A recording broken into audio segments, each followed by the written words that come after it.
Good morning, students. In this class, we will discuss other major concepts in Marxism, starting with the concept of class.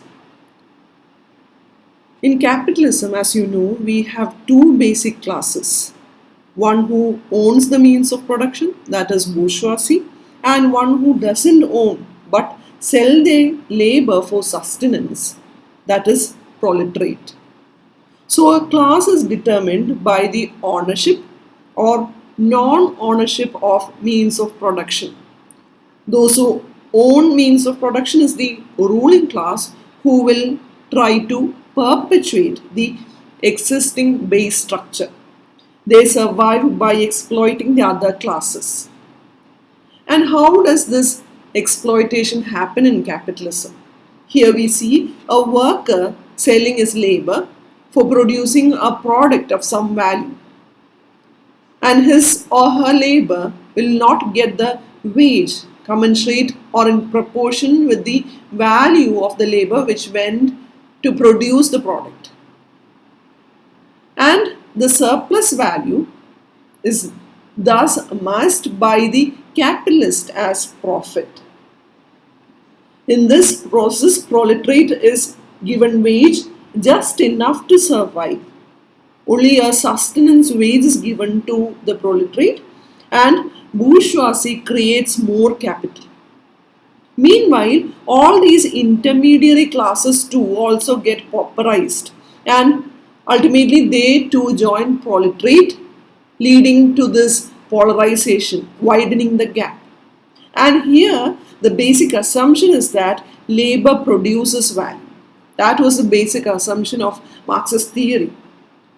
Labor produces value. That means that economic value of a good or a service is determined by the total amount of socially necessary labor required to produce it.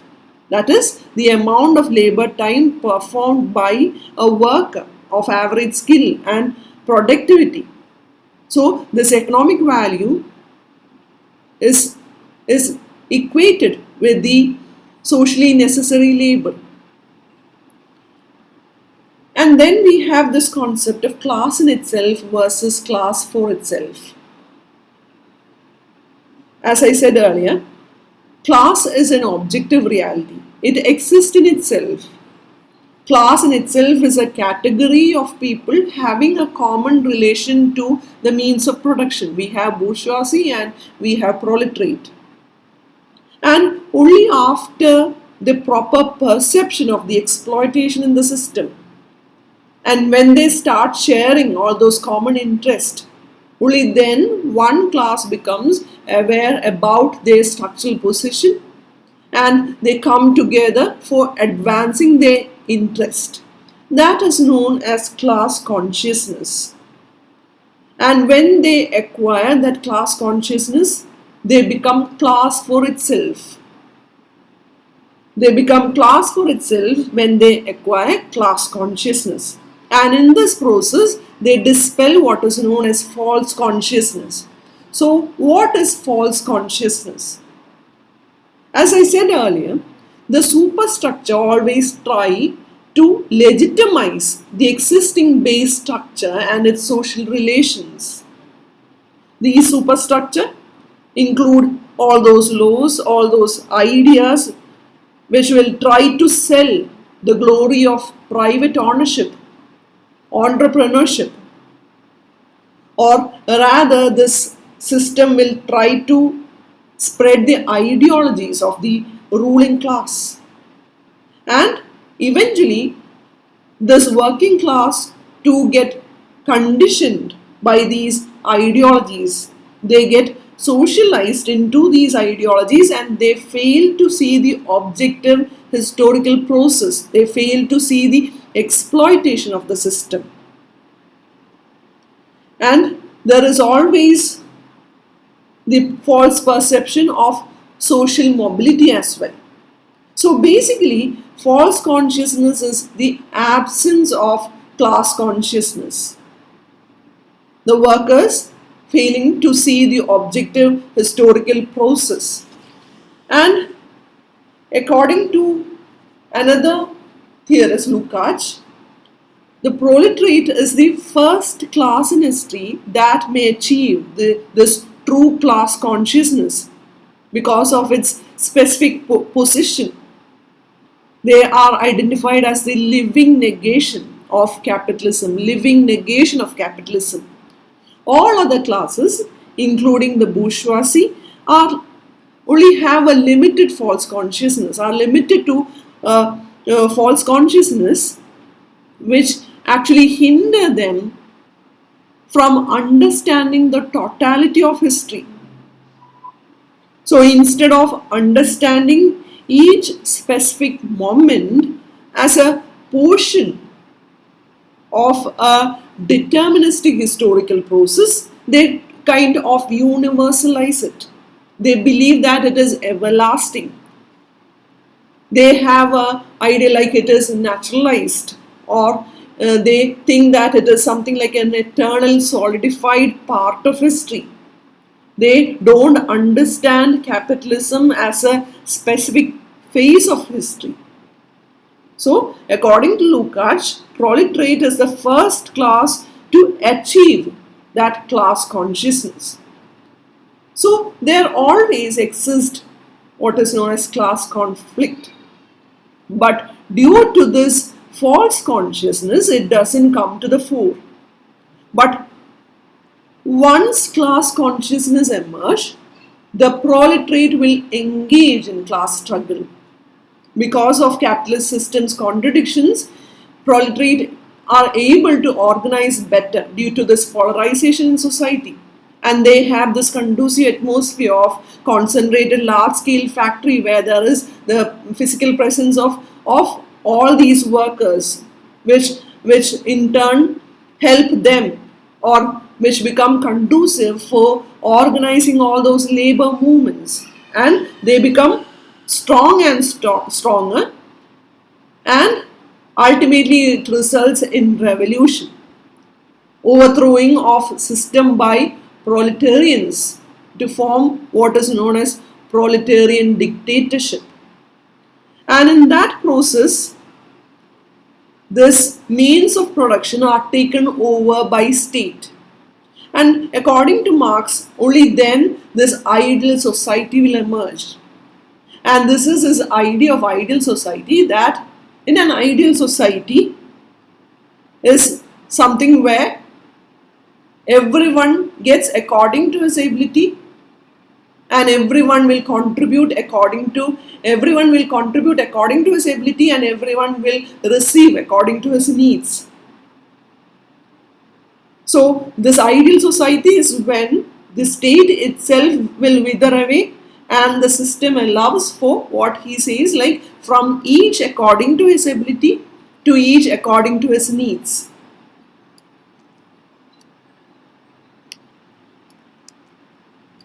So there ends the concept of class. Now we will discuss the concept of alienation and species being. Alienation is a particularly popular concept used in Marxist discourse.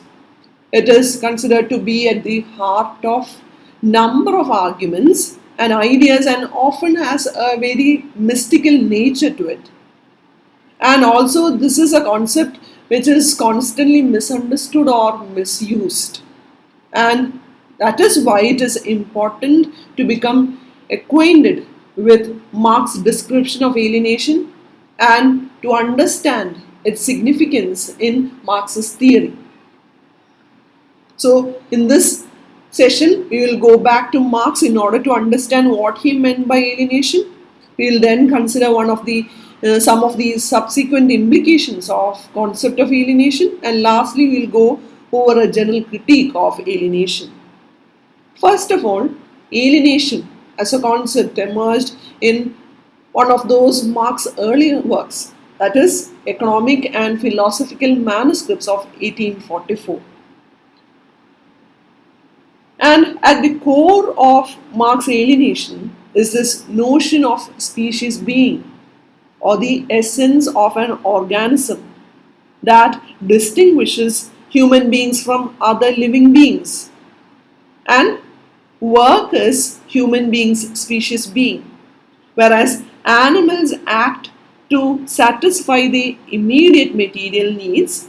Humans work beyond those needs, and that work separates humans from animals.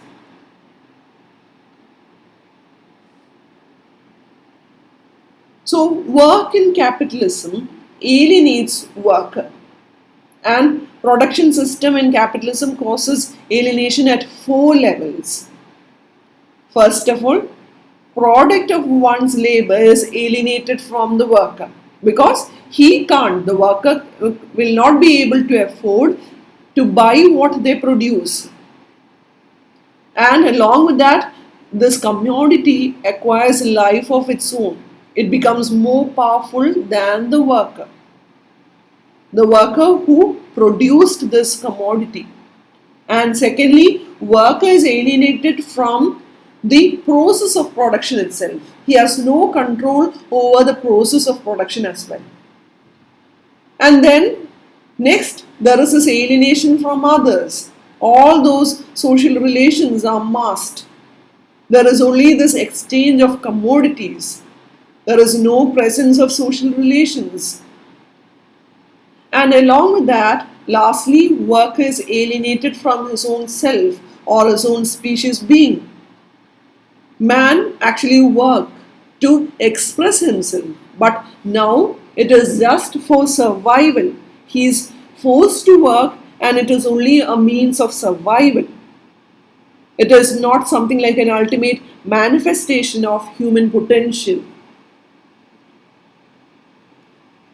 So, alienation in this context is then the condition in which the work loses its uniquely human character. It becomes purely about subsistence, much like the behavior of animals. The work here is not freely engaging his or her physical or mental capacity. As I said earlier, the work is forced. It is only a means of survival, and we don't see a kind of a reflection of human potential.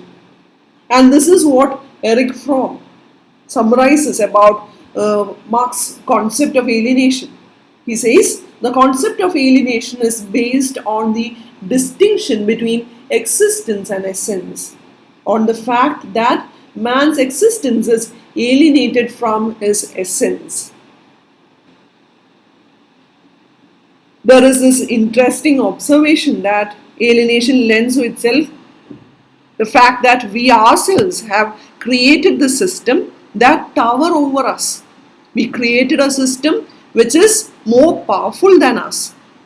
We believe that we have mastered nature and the elements, but instead what happened is that we actually produced all those mechanisms that hold more power over us than we do them. And this market is a force that moves on its own, impacting and molding our lives far more than we could hope to mold it. So here, human beings, there is this analogy given in the connection with this concept, that is analogy of the cog in the machine. Marx's point was precisely that regardless of our position in society, human beings have become just cogs in the machine. Whether we buy or sell the product, we have no clear knowledge about the power of the commodity. Once they are shipped off in the supermarket, we walk around exchanging one commodity, exchanging money for another goods.